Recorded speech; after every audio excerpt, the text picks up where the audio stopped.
Hello everyone, welcome to my channel. तो भाई हम बात करते हैं हमारी जो कि 15 यूनिट के अंदर नेक्स्ट डिजीज की। तो यूनिट है जो हमारी, उसमें हमारी फीमेल रिप्रोडक्टिव ऑर्गन्स की जो डिजीज है वो डिस्कस चल रही है हमारी। तो इसमें जो हमारी नेक्स्ट डिजीज है उसका नाम है पीआईडी।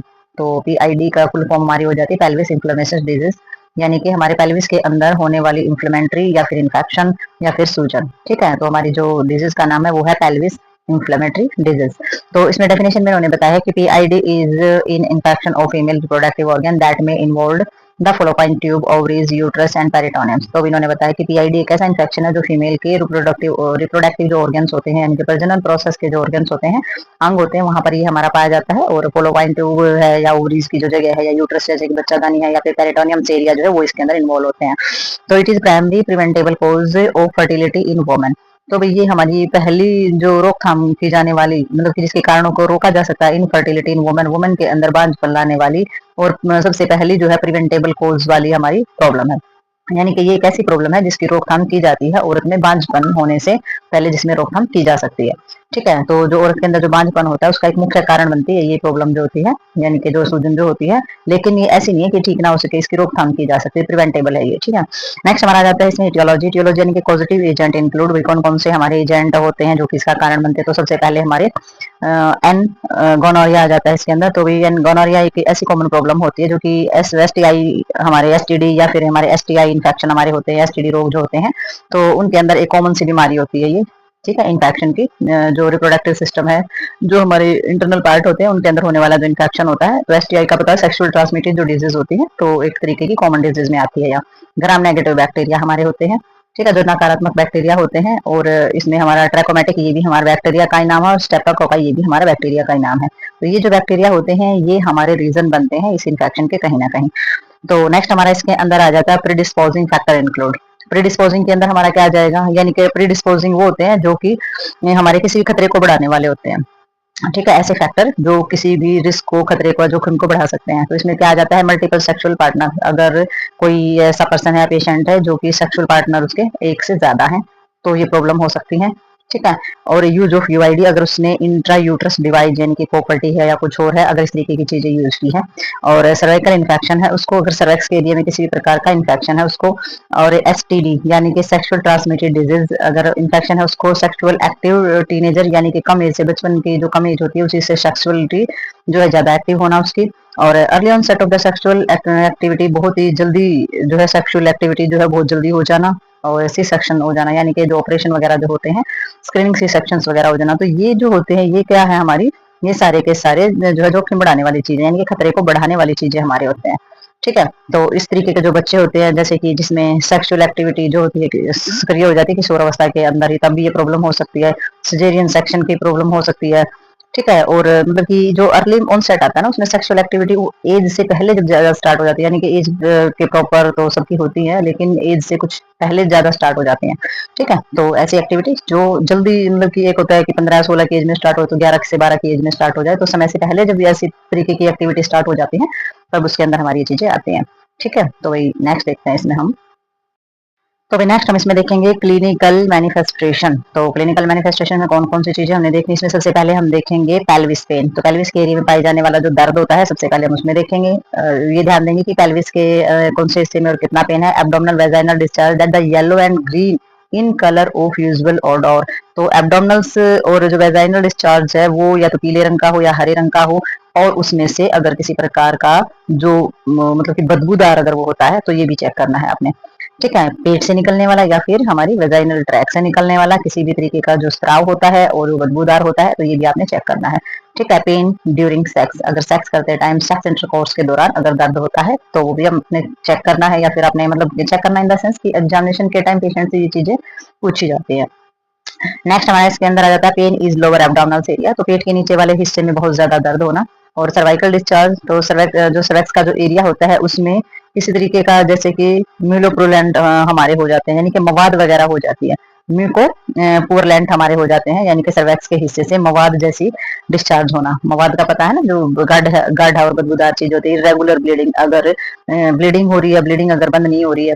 ठीक है, जीआई सिम्टम्स, तो हमारे गैस्ट्रोइंटेस्टाइनल जो हमारे सिम्टम्स होते हैं, गैस्ट्रोइंटेस्टाइनल यानी कि पेट और जो हमारी आंत के जो सिम्टम्स होते हैं, यानी कि मन मचलना, उल्टियां आना, और हमारा एक्यूट एब्डोमेंस, ठीक है। तो पेट दर्द होना या फिर उल्टी आना या फिर हमारा मन मचलना, ये सारी चीजें शामिल होती है। बुखार भी चेक करना होता है। सर्वाइकल मोशंस ऑफ द टेंडनेस, तो हमारे जो सर्वाइकल मोशंस के अंदर इसमें आ जाता है, जैसे कि गर्दन की जो गति होती है ना हमारी, ठीक है, सर्विकल मोशन के अंदर जो गर्दन की जो गति है उसकी जो टेंडनेस है वो देखनी है, यानी कि कोमलता है, यानी कि गर्दन में अकड़न वगैरह या फिर ये सब चीजें होना, ठीक है। तो गर्दन की जो अकड़न है या कोमलता है वो आपने चेक करनी है। यूरिनरी सिम्टम है उसमें डायजूरिया और फ्रीक्वेंसी, ठीक है। तो इसके अंदर हमारी क्या आ जाती है, इसके अंदर आ जाता है मूत्र संबंधी जो हमारे लक्षण है, यानी कि यूरिन से संबंधी पेशाब करते समय दर्द होना या बार बार पेशाब आना, ठीक है। तो इसमें सिम्टम आ जाता है डायजूरिया हो जाता है, यानी कि पेशाब करते समय दर्द होना, फ्रीक्वेंसी बार बार यूरिन आना, ठीक है। तो दोनों ही अलग अलग कंडीशन होते हैं। डायजूरिया में जो है पेशाब करते समय दर्द होता है और इसमें बार बार पेशाब आता है। तो इसमें ये जो होते हैं हमारे सारे के सारे ये क्लिनिकल मैनिफेस्टेशंस में देखे जाते हैं या फिर एग्जामिनेशन के टाइम पेशेंट से चीजें पूछी जाती हैं।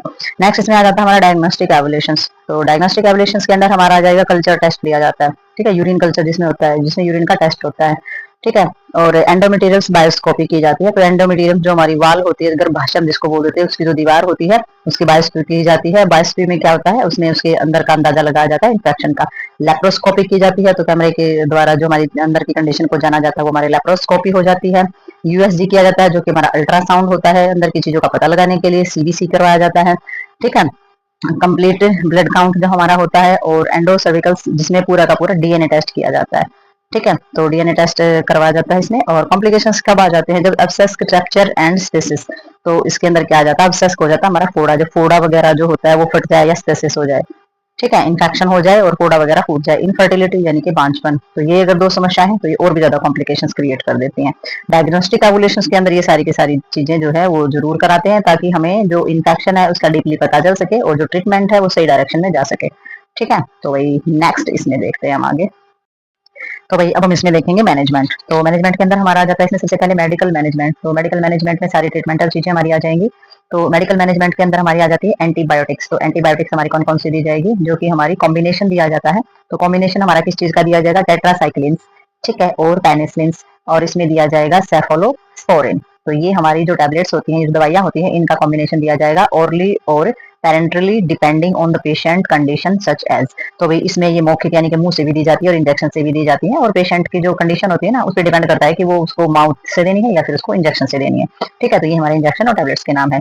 नेक्स्ट हमारा इसके अंदर आ जाता है, जैसे कि ये हो जाएगी हमारे जो कि आ जाती है सेफोटेटन्स, हम इसको बोलते हैं। सेफोटेटन्स जो हमारी होती है, सेफोटन्स जिसको बोला जाता है, ये 2 ग्राम्स देनी है, आईवी देनी है, यानी कि इंट्रावेनस देनी है, और एवरी 2 आवर, हर 12 घंटे में ये देनी है। तो एवरी 12 आवर मतलब हर 12 घंटे में, और 2 ग्राम्स देनी है, और आईवी देनी है, इंट्रावेनस देनी है, ठीक है। तो ये ध्यान रखना है।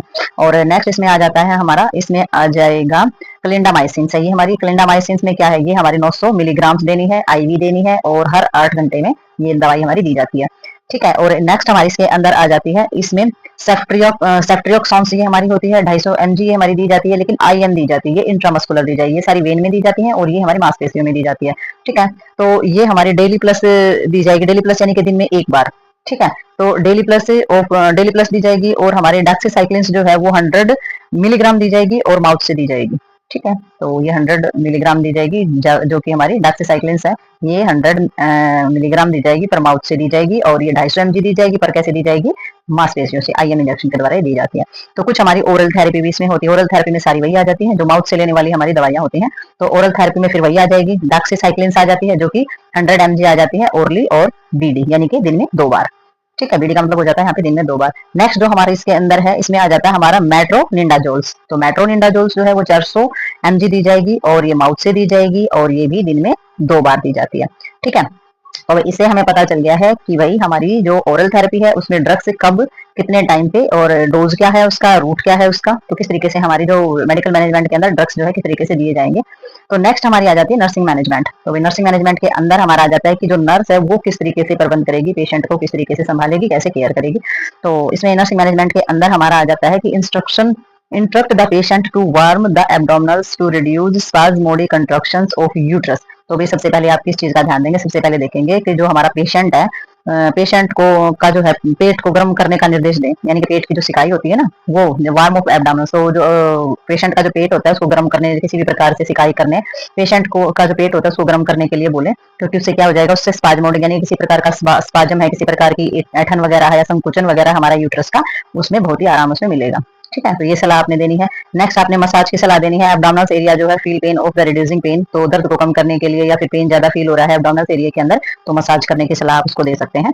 ठीक है, तो नेक्स्ट हमारा आ जाता है थर्ड नंबर पे, administration provide of the NSAID, तो ये हमारे कौन से हो जाते हैं, नॉन स्टेरॉइड एसिडिक जो हमारे ड्रग्स होते हैं, तो ये जो होते हैं ये पेन को रिड्यूस करने के लिए और यूट्रस के कंट्रक्शन यानी कि यूट्रस जो हमारी सिकुड़ती है तो उसको कम करने के लिए हमारे जो है एडमिनिस्ट्रेट कराए जाते हैं। तो किस किस को, दर्द को भी दूर करेंगे और जो हमारे कंट्रक्शन है उसको भी कम करेंगे।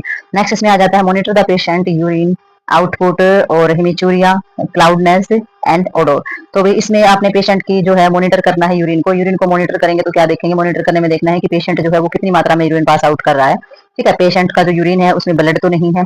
ठीक है, और क्लाउडनेस से धुंधलापन तो नहीं है यूरिन के अंदर, और यूरिन से किसी प्रकार की स्मेल या बदबू तो नहीं आ रही है। ठीक है, तो ये भी चीज आपने चेक करनी है। नेक्स्ट आपने ऑब्जर्व करना है for the change of elimination pattern, तो भैया आपने ऑब्जर्व करना है कि जो एलिमिनेशन पैटर्न है पेशेंट का वो चेंज हुआ या फिर ऐसे कैसे अगर चेंज हुआ है तो क्या हो, जैसे कि डाइजूरिया है, वेरिक्वेंसी है, यूरेंसी है, या फिर usually indicate of the UTI. तो इसमें जो ऑब्जर्वेशन आपने करनी है वो एलिमिनेशन पैटर्न की करनी है। तो एलिमिनेशन पैटर्न हमारा हो जाता है मल त्याग करना, और जो यूरिन वगैरह होता है, ठीक है, उदाहरण के लिए पेशाब करते समय जो दर्द होता है, डाइजोरिया प्रॉब्लम या यूरिन जो है बार बार आता है। ठीक है, या फिर जो हमारी यूरेजेंसी होती है, यूरेजेंसी का मतलब हो जाता है कि यूरिन जो है करने की बहुत ही तीव्र इच्छा होती है। ठीक है, आमतौर पर जो क्या हो जाता है यूजुअली ये इंडिकेट होता है किस चीज का, कि यूटीआई इन्फेक्शन का, यानी कि यूरिनरी ट्रैक्ट पर इन्फेक्शन होने के लक्षण ये हमारे होते हैं, इंडिकेशन ये हमारे होते हैं। तो ये सारी की सारी चीजें जो है ये आपने चेक करनी है। नेक्स्ट हमारे इसके अंदर आ जाता है मॉनिटर करना है टेम्परेचर एंड WBC काउंटर, तो भी व्हाइट ब्लड सेल्स है वो चेक करना है, और टेम्परेचर जो है यानी कि जो तापमान है वो भी आप चेक करेंगे इसके अंदर। ठीक है, और नेक्स्ट हमारा इसमें आ जाता है promote good hand washing technique by patient and staff to reduce risk of cross communication contamination. तो इसके अंदर आपने अच्छी जो हैंड वॉशिंग टेक्निक होती है, यानी कि हाथ धोने की जो बढ़िया टेक्निक होती है उसको आपने प्रमोट करना है, और पेशेंट है या फिर जो स्टाफ है, ठीक है, वो रिड्यूस करें, यानी कि जो खतरा होता है हमारे जो क्रॉस कंटामिनेशन होता है, दूसरी चीजों को छूने से होने वाला जो इन्फेक्शन होता है उसके जो खतरा होता है उसको कम कर सकते हैं अच्छी गुड जो हैंड वॉशिंग टेक्निक होती है उसको अपना करके। नेक्स्ट क्या है, नेक्स्ट आपने क्या करना है, नेक्स्ट इसमें आ जाता है कि आपने एडमिनिस्ट्रेट कराना है एंटीबायोटिक एज प्रिस्क्राइब। ठीक है, तो जो प्रिस्क्राइब कराई गई है हमारे, यानी कि जो डॉक्टर के द्वारा लिखे गई जो हमारी दवाइयां हैं जो प्रिस्क्राइब की गई है वो आपने देनी है पेशेंट को। ठीक है, ऐसे ही अपने पास से रटना जो है आइडिया लगा के कोई दवाई नहीं देनी है, जो प्रिस्क्राइब की गई है एंटीबायोटिक वही एडमिनिस्ट्रेट करानी है। नेक्स्ट आपने इंस्ट्रक्शंस देने हैं पेशेंट को, report any worsening the pain fever and chilling, अगर उसे किसी प्रकार की ठंड लग रही है, बुखार है, दर्द है, तो इस तरीके की अगर कोई भी चीज उसे परेशान कर रही है तो वो क्या करेगा, वो पेशेंट जो है, पेशेंट को इस तरीके के निर्देश आपने देने हैं कि भाई मरीज को निर्देश दें कि उसे अगर बुखार है या फिर उसे ठंड लग रही है और ठंड में जो उसकी स्थिति बिगड़ रही है तो वो तुरंत बता दे, ऐसे ही परेशान ना होता रहे, क्योंकि अगर वो बताएगा तो उसका कुछ ट्रीटमेंट हो पाएगा। नेक्स्ट इसमें बताया गया है कि भाई teach the instructions prevent infection through the use of the appropriate hygienic measure at home. तो आपने क्या करना है, पेशेंट को सिखाना है, पेशेंट को निर्देश देने हैं इन्फेक्शन को रोकने के लिए जो अच्छे हाइजीनिक मेजर होते हैं घर के अंदर स्वास्थ्य को बनाए रखने के लिए जो हमारी हाइजीनिक चीजें होती हैं वो सभी उनको सिखाओ, बताओ और उनको निर्देश भी दो। ठीक है, नेक्स्ट आपने क्या करना है, प्रोवाइड करना है measure to take before bed time and assist with sleep या फिर back massage quiet time, allow the mind of slow down and the carbohydrates the crackers and the cause release of the serotonin of a neurotransmitter which induce sleep। तो भाई आपने जो है provide करना है patient को सोने से कि बेड पे सोने जाने से पहले वो मतलब कि कुछ ऐसी चीजें कर सकता है जिससे उसको नींद बहुत अच्छी आए, जैसे कि अपनी जो बैक कमर जो है उसमें मसाज करवा सकता है, और बिल्कुल क्वाइट टाइम यानी कि बिल्कुल सारी आवाजें बंद करके अपने मन को अपने माइंड को जो है अच्छी तरीके से शांत कर ले, यानी कि सोने से पहले नींद में ये बहुत ही ज्यादा सहायता करती हैं। तो वो क्या करे कि वे पीठ की मालिश करवा ले, अपने मन को शांत करने के लिए कुछ अपना मतलब कि समय निकाले कि उनका मन जो है बिल्कुल शांत हो जाए। ठीक है, और क्रैकर्स जैसे कि कार्बोहाइड्रेट्स का सेवन करना, यानी कि जो मीठी चीजें होती है, कार्बोहाइड्रेट जो है वो क्या करता है, वो करता है जो हमारा सेरोटोनिन या न्यूरोट्रांसमीटर को रिलीज करने का काम करता है, जो कि नींद लाने में बहुत अच्छे होते हैं। ये पॉइंट हमारे बाद में भी पहले भी आ चुके हैं, जब हम मीठा कुछ खा के सोते हैं तो वो सेरोटोनिन को रिलीज करता है जिससे हमें नींद अच्छी आती है। ठीक है, नेक्स्ट हमारा आ जाता है provide pain killer shortly before bed time if patient feeling feels pen, तो आप क्या करेंगे, आपने अगर पेशेंट को किसी भी तरीके का दर्द फील हो रहा है तो सोते टाइम उसको क्या करेंगे, शॉर्टली पेन किलर यानी कि जो दर्द निवारक जो चीजें होती हैं पेशेंट की वो आप उनको दे सकते हैं। तो रोगी को दर्द महसूस ना हो, सोने से कुछ समय पहले दर्द निवारक दवाओं से जरूर दें। ठीक है, तो वही नेक्स्ट इसमें आ जाता है keep environment quite, excessive voice noise cause sleep और डिप्रिवेशन। तो इसमें क्या करना है, आपने जो इन्वायरमेंट है उसको बिल्कुल ही आपने कीप क्वाइट रखना है, नहीं कि किसी भी प्रकार का शोर शराबा नहीं होने देना है, कोई ज्यादा एक्सेसिव वॉइस नहीं होनी चाहिए, ऊंची आवाज में किसी प्रकार का शोर नहीं होना चाहिए। और नींद की कमी का कारण बनता है हमारा ये जो चीजें होती हैं, इसका कारण बनेगा हमारा नींद में कमी आने का कारण ये बनती है इन्वायरमेंट में जब ज्यादा शोर शराबा होता है तब। इनकरेज करना है for activity in day time. ठीक है, तो डे टाइम में जितनी भी ज्यादा एक्टिविटी वो कर सकता है उसको करने के लिए बोले, क्योंकि अगर वो डे टाइम में एक्टिविटी ज्यादा करता है तो मेटाबॉलिज्म सिस्टम भी अच्छा रहेगा, मूवमेंट्स अच्छी होंगी और उसे भूख भी अच्छी लगेगी और उसे नींद आने में भी हेल्प मिलेगी। ठीक है, तो वही नेक्स्ट इसमें देखते हैं हम आगे। ये हमारे थे नर्सिंग, तो नर्स को किस किस मामले में हेल्प कर सकती है पेशेंट की और क्या क्या उसको सुझाव दे सकती है। तो नेक्स्ट इसमें देखेंगे हम हेल्थ एजुकेशन। तो हेल्थ एजुकेशन में हमारा आ जाता है कि स्वास्थ्य के बारे में शिक्षा देना। तो हेल्थ एजुकेशन में हमारा आ जाएगा जैसे एंटीबायोटिक थेरेपी का जो हमारी दी जाती है। ठीक है, तो इसमें क्या दिया है, इसमें प्रिस्क्रिप्शंस में दिया गया length of prescriptions for full therapy antibiotic with the completions increase. तो आपने पेशेंट को क्या करना है, पेशेंट को इंक्रीज करना है पूर्ण तरीके से कि एंटीबायोटिक थेरेपी की जो पूरा का पूरा टाइम है वहां तक पालन करना चाहिए, इसलिए आप पूरा का पूरा प्रोत्साहित पेशेंट को करना है। यानी कि लंबे टाइम तक जो भी प्रिस्क्रिप्शन लिखा है ना डॉक्टर ने, जितने भी टाइम के लिए आपको थेरेपी के लिए बोला है एंटीबायोटिक की, वो पूरी करनी है आपने, उसको नहीं छोड़ना है उस कोर्स को अधूरा। Educate about suffer sexual practice. तो भाई आपने जो भी आपकी सेक्सुअल प्रैक्टिस है, जो कि ये जो प्रोसेस आपका होता है उसके बारे में जागरूकता जरूर फैलानी है, अवेयर करना है लोगों को। ठीक है, एजुकेट भी करना है इसके बारे में, जो सेक्सुअल प्रैक्टिस होती है उसके बारे में बताना है, हाइजीनिक चीजों के बारे में बताना है, इस प्रोसेस के बारे में भी समझाना है किस तरीके से आप स्वस्थ रह सकते हैं। ठीक है, नेक्स्ट इसमें आ जाता है इसमें advise testing and the possible treatment for all sexual pattern with in the past 60 days. तो इसमें आपने एडवाइस देनी है पेशेंट को कि पिछले 60 दिन के अंदर यदि आपने किसी भी जो आपका जो पार्टनर रहा है, जिसके जो आपका सेक्सुअल पार्टनर रहा है उसके लिए जो भी टेस्ट कराए जाते हैं, जो भी उसका उपचार संबंधी जो सलाह है वो आपने देनी है। ठीक है, तो एडवाइस देनी है आपने पेशेंट को कि भी जो आपका यौवन साथियों मतलब कि जिसके साथ भी आपका यौवन संबंध रहा है उसके लिए जो जांच होती है और जो उपचार होता है उससे संबंधित सलाह आप जरूर दें। If the diagnosed with PID sexual partner also must be treated even if they do not have any symptoms, otherwise infection will likely of the reoccurs sex organs. तो वही जो हमारा डायग्नोज की जाती है, जैसे कि पीआईडी का जो है किसी प्रकार का डायग्नोज होता है, यानी कि पीआईडी क्या हो जाता है, हमारा पेल्विस इंफ्लेमेटरी डिजीज जो होती है, और जो हमारा जो सेक्सुअल जो हमारा पार्टनर होता है तो उसका भी इलाज किया जाना चाहिए। ठीक है, अगर पीआईडी का अगर किसी तरीके का आपका इलाज चल रहा है तो आपका जो सेक्सुअल पार्टनर है उसका भी ट्रीटमेंट साथ में होना चाहिए। भले ही मतलब कि if they do not have any symptom, भले ही उसके अंदर किसी प्रकार का कोई सिम्टम नजर ना आ रहा हो, तो उसमें otherwise infection will likely reoccur sex organs. तो इसमें क्या होता है, जो हमारे जो ऑर्गन्स होते हैं, जो सेक्स ऑर्गन्स जो होते हैं उनमें इन्फेक्शन दोबारा होने की संभावना रहती है। ठीक है, तो अगर पीआईडी इन्फेक्शन जो होता है हमारा, अगर उसमें आपका अगर ट्रीटमेंट चल रहा है तो आपका जो सेक्सुअल पार्टनर है यानी कि आपका हस्बैंड जो है उसका भी ट्रीटमेंट साथ में चल रहा हो, चाहे उसको कोई सिम्टम नजर आ रहे हो या नहीं आ रहे हो, क्योंकि ये जो है सेक्स ऑर्गन्स जो होते हैं उनमें दोबारा से इन्फेक्शन जो है वो लग सकता है।